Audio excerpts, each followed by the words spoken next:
네, 오늘 이 주일 예배는 재직 헌신 예배로 드립니다. 저는 오늘 본문을 중심으로 하나님이 찾으시는 한 사람이라는 제목으로 함께 말씀을 나누겠습니다.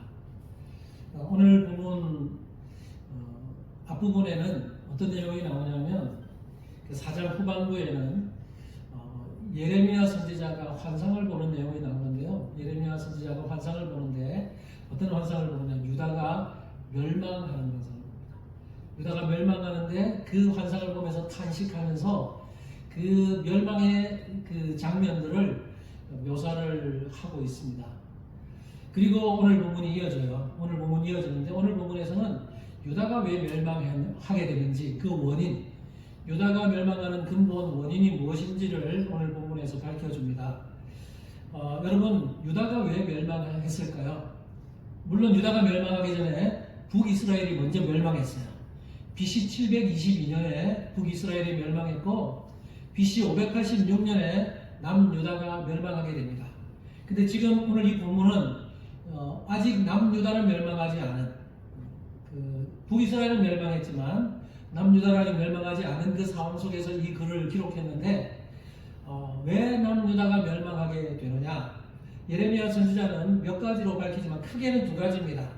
오늘 우리가 읽은 본문 앞부분에 2장에는 남유다가 멸망할 수밖에 없는 이유를, 종교적인 이유를 들고 있습니다. 종교적인 이유라 하면 그 백성들이 하나님을 떠나서 이방신을 섬기며 우상을 숭배하는 그 죄악 때문에, 이런 종교적인 죄악 때문에 멸망하게 될 것을 이야기합니다. 실제로 하나님께서 선택하신 그 남유다 백성들이 하나님만 섬겨야 되는데 하나님을 떠나서 많은 우상들을 섬깁니다. 이방신들을 섬깁니다.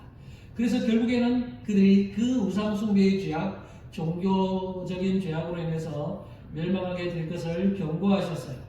근데 오늘 본문에서는 유다가 멸망하게 되는 그 원인을 또 다른 측면에서 보여줍니다. 2장에서 종교적인 죄악 때문에 멸망한다고 밝혔다면 오늘 본문에서는 그들의 도덕적인 악행 때문에 멸망하게 될 거다라고 말씀을 합니다. 그런데 여러분, 유다의 멸망의 이 두 가지 원인, 하나는 종교적인 원인, 하나는 도덕적인 죄악, 이 두 가지가 별개처럼 보여도 사실은 별개가 아니라 서로 연결되어 있습니다. 어떻게 해요? 유다 백성들이 하나님을 떠나서 이방신을 섬기고 우상을 숭배하는 그 종교적인 죄악을 범하면 자연스럽게 그 도덕적으로도 악행을 범할 수 있게 된다는 거죠. 하나님을 떠나서 이방민족을 섬기면 가정한 것들 다 해가잖아요. 하나님이 하지 말라고 하는 것들, 동성애를 비롯해서 수많은 죄악들, 거짓말, 속이고 이런 죄악들이 저절로 드러나게 되어 있습니다. 그러니까 사실 이 두 가지는 서로 연결되어 있다고 할 수 있어요. 여러분, 이런 흐름 속에서 오늘 본문이 기록되고 있다는 사실을 기억하면서 좀 보셨으면 좋겠습니다. 자, 그러면 오늘 본문 한번 보겠습니다. 본문 1절을 보면요, 하나님께서 간절히 한 사람을 찾는, 마치 구인 광고를 하는 것 같은 느낌을 주는 본문으로 시작이 됩니다. 오늘 본문 1절을 한번 같이 한번 읽어봅시다. 1절 읽었지만 한 번만 읽어봅시다. 시작. 너희는 예루살렘 거리로 빨리 다니며 그 넓은 거리에서 찾아보고 알라. 너희가 만일 정의를 행하며 진리를 구하는 자 한 사람이라도 찾으면 내가 이 성읍을 용서하리라. 아멘. 하나님께서 지금 간절히 한 사람을 찾고 계십니다. 어떤 사람을 찾고 있어요? 정의를 행하며 진리를 구하는 자 한 사람을 찾고 있습니다. 이런 사람을 찾으면 예루살렘을 용서하시겠다. 멸하지 않고 용서해 주시겠다는 거예요. 그 유다의 수도가 예루살렘이잖아요. 그 예루살렘을 멸망시킬 텐데 지금 너희들이 온갖 악행을 행하고 있기 때문에 너희들을 도저히 용서할 수가 없어. 그런데 너희들 중에 이런 사람 한 사람을 찾으면 내가 이 사람 때문이라도 용서해 주겠다라고 이야기하는 거죠. 여러분, 지금 이런 한 사람을 찾으면 용서해 주겠다라는 이 내용을 읽으면 혹시 생각나는 그 사건이 있으세요? 생각나는 본문? 어떤 분들은 딱 아브라함 때 그 소돔과 고모라 멸망 사건을 딱 떠올릴 수 있습니다. 소돔과 고모라 사건이 이 사건과 비슷해요. 여러분 소돔과 고모라가 왜 멸망합니까? 멸망했죠. 소돔과 고모라가 멸망했는데 왜 멸망해요? 결국 그 소돔과 고모라 성도 그 두 가지 때문이에요. 종교적인 악행, 하나님을 떠나서 온갖 우상을 숭배하고 죄악을 범하는 종교적인 죄악과 또 도덕적으로 사실 여러분 나중에 그 창세기 18장 부근에 그 사건을 읽어보면요 이미 소돔과 고모라 시대에 동성애가 만행했어요. 그때부터 이미 동성애도 있었고 온갖 죄악들이 있었어요. 그런 죄악들을 보면서 하나님이 가만히 두실 수가 없어서 하늘에서 유황불을 내려서 멸망시켰잖아요. 그게 소돔과 고모라가 멸망하게 된 주요 원인인데 하나님께서 소돔과 고모라를 멸망시키려고 할 때 아브라함이 어떻게 합니까? 그때 소돔과 고모라 성에 누가 살고 있었어요? 아브라함의 조카 롯이 살고 있었고, 그렇죠? 그러니까 아브라함이 하나님께 마치 항변하듯이 따집니다. 하나님께서 의인과 죄인을 함께 멸하려 하시나이까? 이렇게 따졌어요. 의인과 죄인을 함께 멸하려고 하십니까? 이게 무슨 말이에요? 저 성에는 의인도 있고 죄인도 있고 한데 그 의인들 때문에 의인들도 있는데 그 함께 멸하시는 거 말이 안 되지 않습니까? 네, 그렇게 따진 거예요. 그러면서 아브라함이 하나님과 마치 딜을 합니다. 어떤 딜을 합니까? 하나님, 저 소돔과 고모라 성에 의인 50명이 있으면 어찌하겠습니까? 딜을 해요. 그럼 하나님이 의인 50명 있으면 내가 멸하지 않고 용서해 주겠다. 근데 좀 자신이 없었는지 또 조금 내려요. 하나님 45인이 있으면 어떻게 하겠습니까?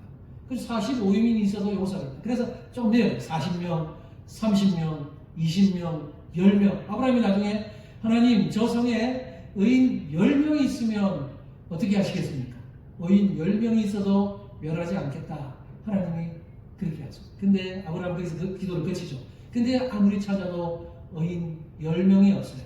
그래서 결국 소돔과 고모라를 비롯한 그 성읍들이 그 하나님께서 그 의인 10명이 없어서 멸망해야 되는. 그래서 결국에는 그 성에서 소돔과 그의 딸들은 구출해 내십니다. 기적도 구출해 내시지만 나머지는 그 성이 유황불에 멸망하고 말았던 사건을 우리는 창세기 통해서 읽을 수 있습니다. 그런데 오늘 본문에서는요 좀 더 파격적이에요. 이 소돔과 고모라 성은 의인 10명이 없어서 멸망했다면 의인 10명만 찾으면 내가 용서해 주겠다 라고 말씀하셨다면 오늘 본문에 이 유다 백성들을 향해서 예루살렘을 향해서는 의인 1명만 찾아도 내가 용서해 주겠다라고 하는 약속하신 거예요. 어떻게 보면 하나님이 역시 하나님이 선택하신 그 유다 백성들에게는 더 관용적이구나 라고 생각하는 분들이 있을지 몰라요. 저 소돔과 고모라는 이방 땅이니까 조금 10명을 마지노선으로 넣어주셨지만 그래도 하나님이 선택하신 저 유다 저 백성들은 한 명을 마지노선으로 한 명만 찾아도 용서해 주겠다라고 좀 더 관용을 베풀어 주셨구나 라고 생각할 수 있지만 사실 그게 아니에요. 하나님께서 의인 한 명만 찾아도 멸망시키지 않겠다고 하는 그 파격적인 조건을 제시하신 이유는 그들이 하나님이 선택하신 선민이었기 때문이 아니라 실제로 그 성읍에 하나님을 경외하고 하나님을 제대로 섬기는 의인이 한 명도 제대로 없었다는 것을 강조하기 위해서 이렇게 말씀하신 거예요. 하나님의 심판을 받은 그 소돔과 고모라 성이 아무리 음란하고 타락했다 하더라도 그 도시보다 그 성읍보다 지금 예루살렘이 더 타락하고 부패해 있다는 것을 말씀하고 있다는 것입니다. 실제로 예루살렘은 하나님께서 찾으시는 한 사람, 곧 정의를 행하고 진리를 구하는 사람 한 사람을 찾을 수가 없어서 결국 BC 586년에 멸망하게 됩니다. 어떤 분은 또 이렇게 말할지 몰라요. 아니 그건 꼼꼼히 안 찾아서 그런 건 아니에요. 대충 찾아서 꼼꼼히 찾아보면 의인 한 사람 정도 있겠죠 라고 말하면서 그 대충 찾은 결과 아니냐고 말할지 모르겠어요. 그러나 그에 대한 답변은 제가 이렇게 한번 드려볼게요. 지금 읽었던 이 1절에 나오는 4개의 명령형 그 동사에 보면 대충 느긋하게 찾은 것이 아니라는 사실을 우리가 알 수 있는 것이 있어요. 제가 여기 줄을 찾았어요. 빨리 다니며 그 넓은 거리에서 찾아보고 알라. 자, 이 표현 속에는 4개의 동사가 반복됩니다. 빨리 다니다, 찾다, 보다, 알다. 이 네 개의 동사는 비슷한 의미로서 반복적으로 쓰이고 있는데 어떤 것을 알거나 구하기 위해서 샅샅이 뒤지면서 찾는 것을 가리킬 때 쓰는 표현이에요. 그러니까 대충 찾은 것이 아니에요. 아, 이 동네에 이 예루살렘에 의인이 있나 없나 보자. 여기 한번 가보고 또 그다음에 뭐 저쪽에 한번 가보고 없구나. 그게 아니고 온 동네방네 다 돌아다니면서 하나님을 제대로 섬기는 사람 찾아봤는데 없다는 거예요. 한 명도 찾지 못했다는 겁니다. 지금 그걸 강조하기 위해서 이 표현을 쓰고 있습니다. 그러니까 실제로 예루살렘 성 안에 하나님을 제대로 섬기는 사람이 아무도, 오늘 본문에 말하면 정의를 행하며 진리를 구하는 사람을 한 명도 찾아볼 수 없었다는 것입니다. 이게 얼마나 비극입니까? 여러분, 하나님이 선택하신 백성들 중에 이런 사람을 한 명도 찾을 수 없다는 사실이 얼마나 비극이에요. 왜 이런 일이 가능합니까? 이런 일은 여러분 안 될 것 같지만 온 공동체가 다 타락해 있을 때는 이런 일이 가능하다는 거예요. 지금 이 유다 공동체가 온 제사장부터 시작해서 선지자가 지금 여기에 이 글을 쓰고 있는 예레미야는 하나님께 쓰임받는 선지자니까 좀 낫지만 제사장도 부패했고 많은 백성들이 다 부패해서 제대로 하나님을 섬기는 사람, 이렇게 정의를 행하고 진리를 구하는 사람을 찾을 수 없을 만큼 온 공동체가 다 그렇게 부패해 있었다는 것을 보여주는 겁니다. 그러면 우리에게 한번 적용해 봅시다. 여러분, 우리가 지금 몸담고 살아가고 있는 이 미국 땅, 그리고 우리의 고국 땅인 한국, 그리고 우리 교회, 우리 주변의 교회들, 또 우리가 살고 있는 이 사회 어떨까요? 아브라함 시대의 그 소돔과 고모라보다 더 나을까요? 예레미야 시대의 그 예루살렘에 살던 유다 백성들보다 더 나을까요? 우리 중에 그 누구도 소돔과 고모라 백성들보다, 그리고 예루살렘에 있는 그 유다 백성들보다 우리가 지금 더 낫다라고 말할 수 있는 사람 감이 있을지 모르겠지만 저는 그렇게 말할 수 없을 것 같다는 생각이 듭니다. 어쩌면 우리가 살고 있는 이 시대는요, 아브라함 시대보다, 그리고 예레미야 시대보다 더 부패하고 악한 시대가 아닌가라는 생각을 해봅니다.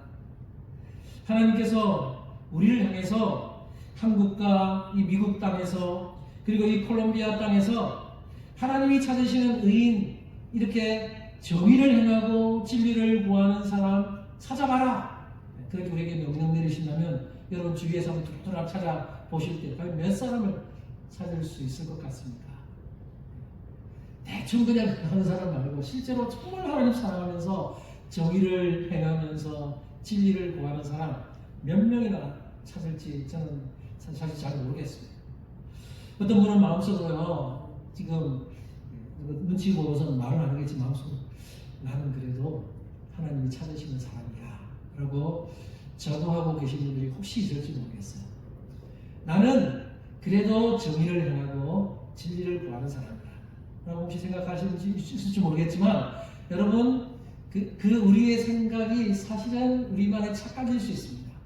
왜냐하면요, 지금 예레미야 시대에도, 오늘 예레미야 이렇게 이야기하는데 이 시대에도 사실은 그렇게 장담하면서 하나님의 이름을 통해서 맹세하면서 나는 그렇게 행하고 있어 라고 말했던 사람들이 많이 있었다는 거예요. 하나님의 살아계심을 두고 내가 맹세하는데 나는 정의를 행하고 진리를 구하는 사람이야, 나는 하나님을 사랑해, 나는 하나님을 잘 섬겨, 이런 사람들이 제법 많이 있었다는 거예요. 근데 하나님이 뭐라고 말하냐면 2절 볼 거예요. 그 다음부터 2절. 자, 2절 같이 한번 읽어봅시다. 시작.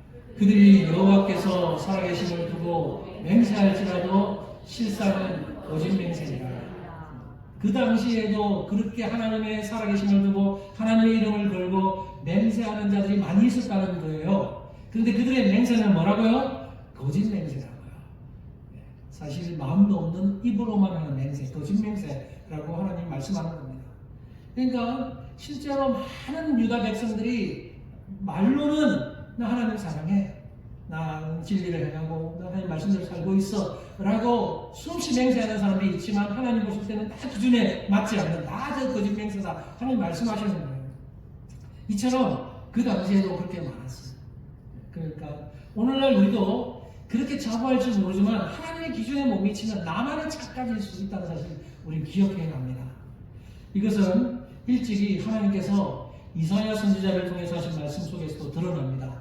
이사야가 하는 말을 29장 13절인데요. 같이 한번 읽어봅시다. 시작. 주께서 이르시되 이 백성이 입으로는 나를 가까이 하며 입술로는 나를 공경하나 그들의 마음은 내게서 멀리 떠났으니 그들이 나를 경외함은 사람의 계명으로 가르침을 받았을 뿐이라. 이 말씀처럼 유다 백성들은 하나님을 사랑한다고 말하지만 입술로는 하나님을 공경하고 그렇게 고백하지만 실제로 그들의 마음은 하나님으로부터 떠나 있다고 말합니다. 입술로는 나를 공경하나 그들의 마음은 내게서 멀리 떠난 날이. 이게 그 이사야 시대에 그 당시 이스라엘 백성들의 모습이에요. 입술로는 너무 말 잘해. 입은 살아있어서 말 너무 잘하지만 마음은 하나님께 떠나 있는 그 상황이 그 이사야 시대지만 또 예레미야는 그 잠시 그 바로 그 직후의 시대 비슷한 맥락을 보여주는 겁니다. 그런데 유다 백성들의 마음이 여러분 하나님으로부터 떠났다고 해서 그들이 하나님을 섬기지 않은 건 아니에요. 그들은 종교적으로 하나님 앞에서 예배드리고 제사드리고 이런 것을 철저히 잘 지켰어요. 참 아이러니하죠. 오늘 우리가 잘 교훈받아야 돼. 우리도 오늘 예배드리고 잘 나오잖아요. 주일 잘 지켜요. 주일날 딴 데 안 가고 예배당에 와서 예배 잘 드리지만 중요한 게 뭐예요? 중요한 거는 형식적으로 우리 몸이 이곳에 와 있는 게 중요한 게 아니에요. 우리의 마음이 하나님 앞에서 어떤지가 더 중요하다. 하나님 그 우리의 마음 중심을 보신다는 거예요. 그 이사야 시대도 예레미야 시대에도 여전히 하나님 앞에 드리는 그 제사는 여전히 행해지고 있었어요. 근데 그 제사는 하나님 앞에 형식적으로 드려지는 제사일 뿐이라는 겁니다. 마음 없는 제사. 여러분이 오늘 이 자리에 예배 드리러 나왔는데 어떤 마음으로 나오셨어요? 헌금 가지고 오셨죠? 헌금 드리셨죠? 그러나 그 헌금이 그냥 형식적으로 드리는 헌금일 수도 있다는 사실 우리는 잊지 말아야 돼요. 하나님 앞에서 우리의 온 마음, 하나님 정말 사랑합니다. 하나님, 저는 하나님만 섬기겠습니다. 하는 그 마음 담아서 드릴 때 참된 헌금이 되는 거죠. 그러나 그 마음도 없이 그냥 주일 됐으니까 그냥 오늘 주일 그냥 또 눈치 보이니까 가야 되겠지? 그냥 주일날 와서 몸만 왔다가 시간만 때우고 가면 그거는요 하나님 앞에 참된 예배도 아닐 뿐더러 또 그렇게 드리는 헌금도 참된 헌금이에요. 그냥 여러분 그냥 어쩌면 헛것 드릴 수 있는 거예요.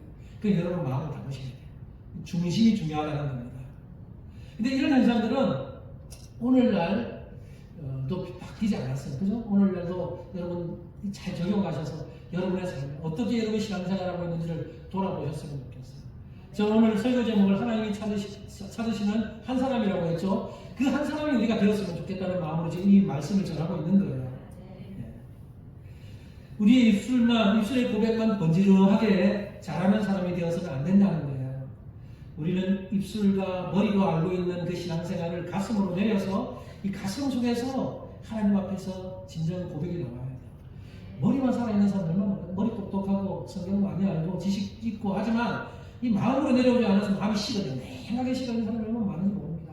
하지만 우리는요 머리로 아는 것은 좀 적다 하더라도 그 하나하나 아는 것을 그냥 지식으로만 알고 있는 것이 아니라 그걸 내 가슴으로 내려서 하나님 앞에서 소화해내고 그걸 하나님 앞에 간절한 마음으로 뜨거운 마음으로 하나님 앞에 신앙생활을 할 때 하나님은 그런 우리의 신앙생활을 받으시고 기뻐하신다는 것입니다. 하나님이 찾으시는 사람은 학식이 높고 덕망이 있는 사람을 찾는 것이 아니에요. 하나님이 찾으시는 사람은 돈 많고 헌금 많이 내는 사람, 그런 사람 찾는 게 아니에요. 하나님이 찾으시는 사람은 오늘 본문에 의하면 정의를 행하며 진리를 구하는 사람을 찾고 계십니다. 우리 중에 그런 사람이 몇 명은 있을 것 같은데 의외로 찾아보면 많지 않다는 걸 알 수 있고 나 자신만 돌아봐도 내가 참 그런 사람이 잘 안 되는 건 아니구나 라는 사실을 인정하면 알 수 있어요. 여러분 우리가 재직 헌신 예배를 드리면서 우리의 모습을 돌아보면서 우리의 삶과 우리의 신앙을 바꾸어 나갔으면 정말 좋겠습니다.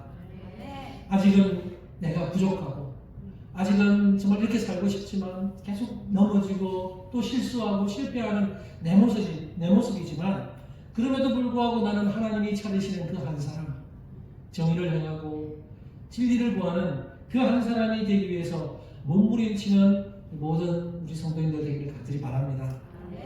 그러면 그 한 사람 때문에 가정이 변하고요. 그 한 사람 때문에 교회가 변하고 사회가 변화되는 것입니다. 하나님은 만약에 예레미야가 그런 한 사람 찾았다면 아마 예루살렘이 멸망하지 않고 좀 더 오래 지속되었을 거예요. 그 한 사람이 없는 거죠. 우리가 그 한 사람이 되기 위해서 몸부림쳤으면 좋겠어요.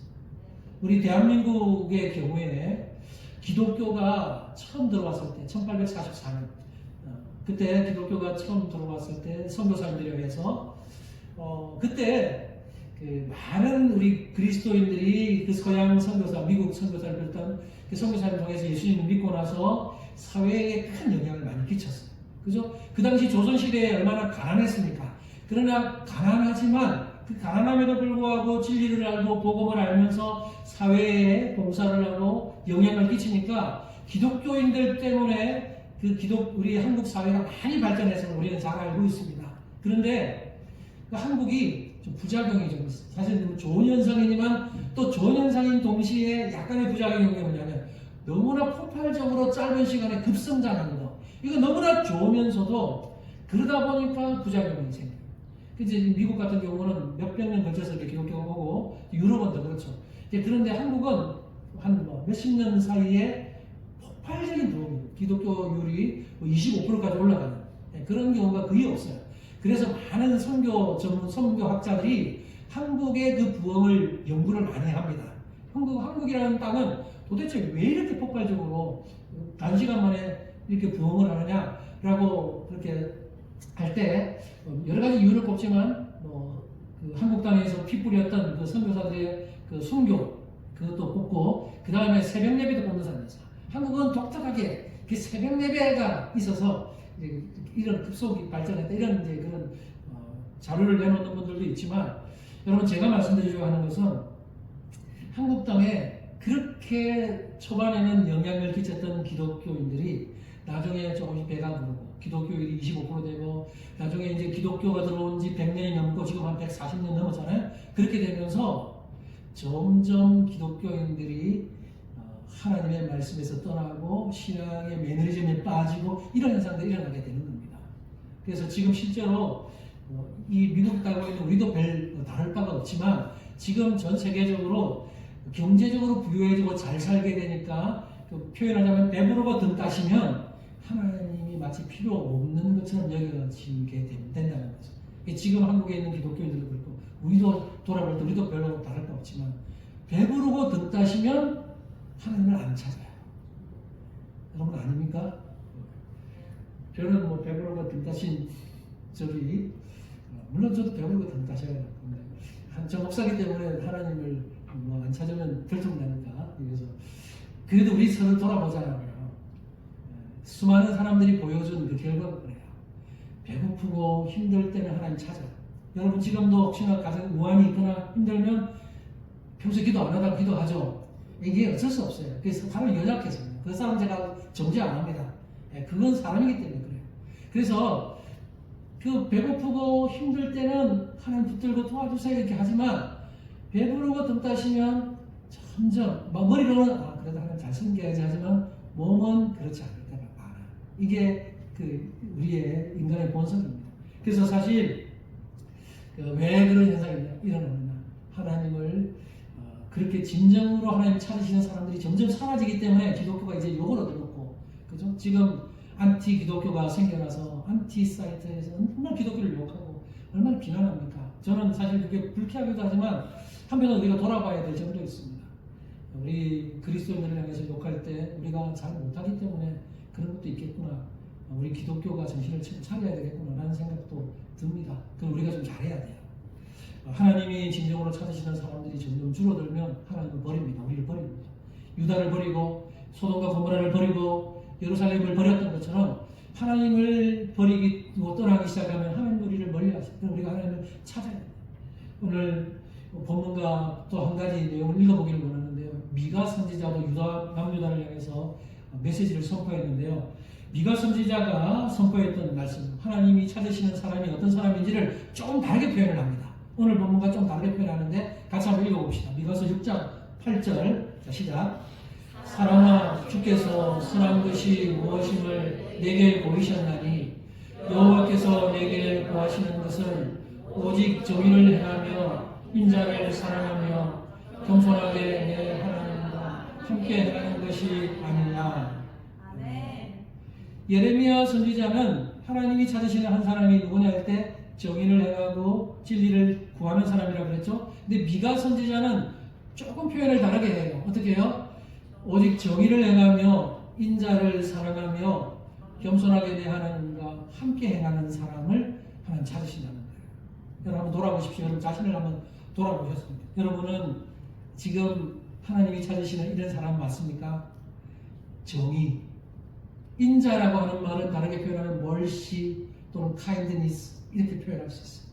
그러니까 친절함, 긍휼을 베푸는 삶, 그리고 또 진리를 구하는 삶, 그 다음에 겸손한 삶.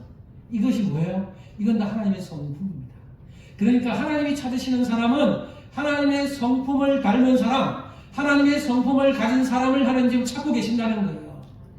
여러분이 이런 성품, 하나님의 성품을 가지고 계신지 한번 돌아보셨으면 좋겠습니다. 하나님은요, 한 번도 자신의 그 기준을 바꾸신 적이 없어요. 그 누구를 향해서 선포해도 하나님의 기준은 거의 비슷하고 동일합니다. 여러분, 아까 북이스라엘이 이미 멸망했다 그랬죠? 북이스라엘은 이미 멸망했어요. 근데 북이스라엘을 향해서 선포했던 선지자가 2명 있는데 그 중에서 아모스 선지자가 외친 메시지를 한번 또 읽어보겠습니다. 아모스 선지자가 그 북이스라엘을 향해서 또 이렇게 외쳤어요. 같이 한번 읽어볼까요? 자, 읽어봅시다. 시작. 내가 너희 절기들을 미워하며 멸시하며 너희 성회들을 기뻐하지 아니하나니 너희가 내게 번제나 소제를 드릴지라도 내가 받지 아니할 것이요 너희의 살찐 희생의 화목제도 내가 돌아보지 아니하리라. 그 다음요. 내 노래소리를 내 앞에서 그칠지어다 내 비파소리도 내가 듣지 아니하리라. 여기 보면요, 북이스라엘 백성들을 향해서 하나님께서 아모스 선지자를 보내서 외치는 강력한 경고의 메시지인데 하나님은 어떻게 하겠다고요? 내가 너희 절기를 멸시하고 너희 성회를 기뻐하지 않는다. 그 다음에 너희가 드리는 번제나 소제나 희생의 화목제도 내가 받지 않겠다. 내 노래소리를 멈춰라. 내 악기소리 또 내 비파소리도 내가 듣지 않겠다. 이게 무슨 말이에요? 지금 북이스라엘이 멸망하기 전에 북이스라엘의 모습이 어떠했냐면 하나님께 제사는 잘 드렸다는 거야. 형식적으로 제사는 잘 드렸어요. 그죠? 그러니까 지금 번제, 소제, 화목제 이런 게 나오죠. 잘 드린 거예요. 그리고 하나님 앞에서 비파를 켜고 노래를 찬양을 부르고 이런 걸 했다는 거예요. 하나님 앞에. 근데 하나님 보기에 이건 어떤가요? 너무너무 가증스러운 귀를 막고 싶은. 그러니까 하나님이 경고하시는 거예요.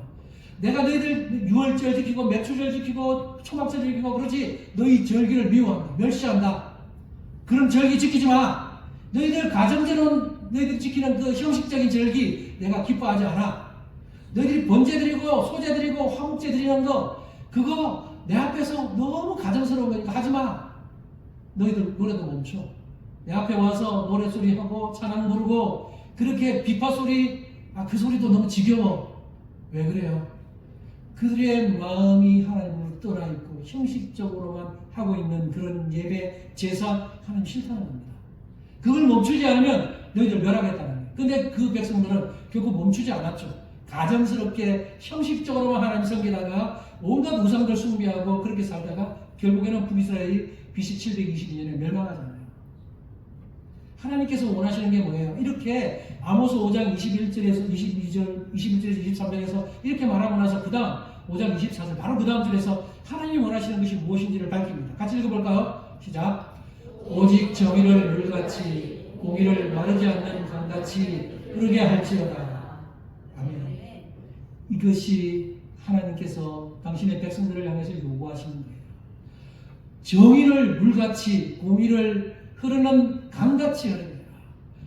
너희들 삶 속에 정의가 있느냐 공의가 있느냐 온갖 사기치고 거짓말하고 남들 속여먹고 나한테 와서는 섬긴다고 말하고 번제물 가져와서 양 가져와서 양 잡고 제사 지내는 데 척하지만 실제로 너희들 삶을 봐라.